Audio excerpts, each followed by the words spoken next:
भगवान का प्रक्षाल करने से ज़्यादा पुण्य क्यों बनता हो और पूजा करने में कम क्यों बनता हो?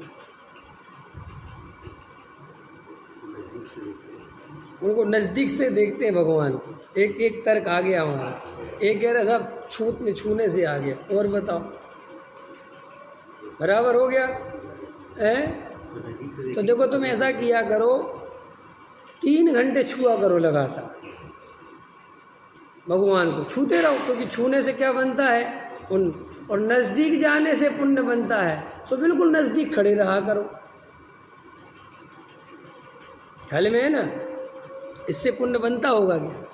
सोचा कभी?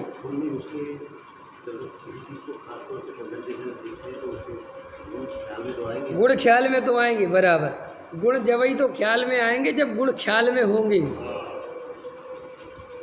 समझ में? अरे चलो आप ही से पूछता हूँ, किसी और से तो पूछता नहीं।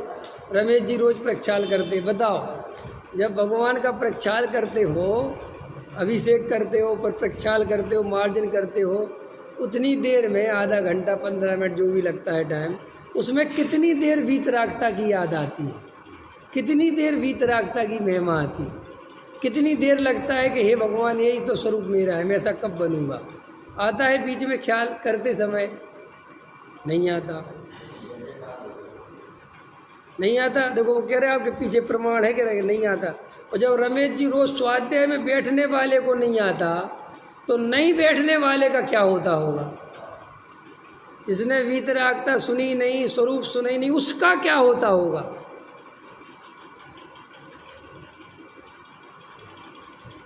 आप जितना जितना धर्म समझते जाओगे, सुनो गहरी बात कह रहा हूँ, उतना उतना तुम्हारे पूजा पाठ में गले की आवाज़ कमज़ोर होती जाएगी।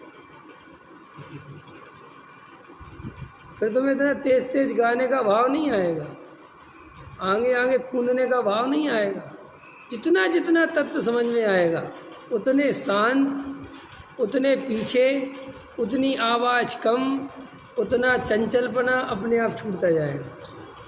फिर तुम सबसे बाद में जाओगे भगवान को साफ करने, कहोगे सब कर लो पहले शांति से, और नहीं भी हो तो कोई दिक्कत नहीं, कर दो।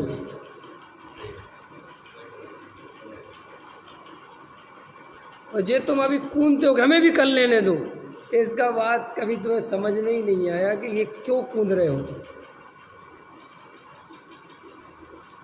प्रयोजन नहीं पहचान पाए, इसका मतलब अभी समझ में नहीं आया।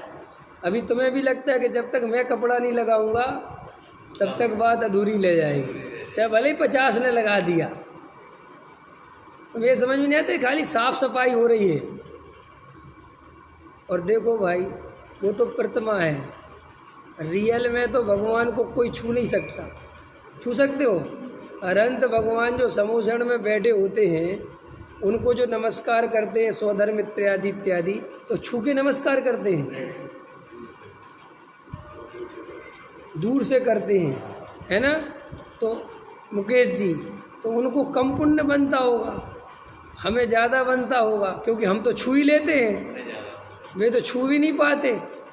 तो उनसे ज़्यादा पुण्यशाली तो अपन कहलाए, भले ही भी असली भगवान के पास होते हम नकली,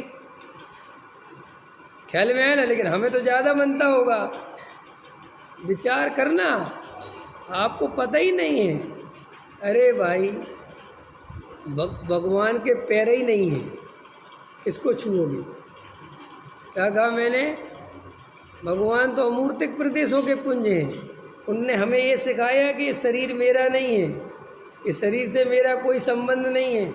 उनने हमें ये सिखाया कि तू ये मेरे शरीर की दृष्टि नहीं करना, ये नासाक दृष्टि और ये पलकें और ये सब, ये तो शरीर का वर्णन है। वीतरागता की ये बाहर की पहचान है। अंदर जो अमूर्तिक प्रदेशों का पुंज, ज्ञान आदि गुणों का धारी, जो त्रिकाली ध्रुव भगवान आत्मा है, जो राग देश नहीं कर रहा है, असली वीतरागता तो वो है। ये शरीर राग देश नहीं करता, ये शरीर तो जड़ है। और तुम किसको छू के जड़ को खुश हो रहे हो? जड़ को। और जड़ इशारा है किसकी तरफ याद करने का? हमने ऐसा भगवान को छुआ, तो भगवान को नहीं छूना है, उनकी वीतरागता को टच करना है। क्योंकि जैन दर्शन में पूज्य पूजक नहीं है। जैन दर्शन में भगवान और हमारा रिश्ता ऐसा है कि हम भगवान के पास इसलिए जाते हैं कि हे भगवान, मैं संसार में इतना गाफिल और इतना सोया हुआ हूँ, ऐसा मोह में फंसा हुआ हूँ कि मैं बार बार ये भूल जाता हूँ कि वीतरागता में ही सुख है। मैं बार बार भूल जाता हूँ कि मैं शरीर नहीं हूँ, मैं आत्मा हूँ। मैं बार बार मोह में फंस जाता हूँ। मैं इसलिए आपके पास आता हूँ कि मुझे ये ख्याल में आ जाए कि ये शरीर में नहीं हूँ, ये मोह मेरा स्वरूप नहीं है, वीतरागता ही सुख रूप है, ये मोह तो दुख रूप है। मैं आत्मा हूँ, अमूर्तिक प्रदेशों का पुंज हूँ, ज्ञान स्वभाव वाला हूँ, जानना देखना ही मेरा कार्य है, राग द्वेष करना मेरा स्वभाव नहीं है। मैं परद्रव्य का कर्ता भोक्ता नहीं हूँ, मैं स्वभाव से जाननहार हूँ। ये ख्याल में आए इतने के लिए भगवान के पास आते हैं। और यहाँ कोई भगवान बड़े और छोटे और तुम बड़े और ये बात ही नहीं है। ये तो बहुत व्यवहार की भाषा है।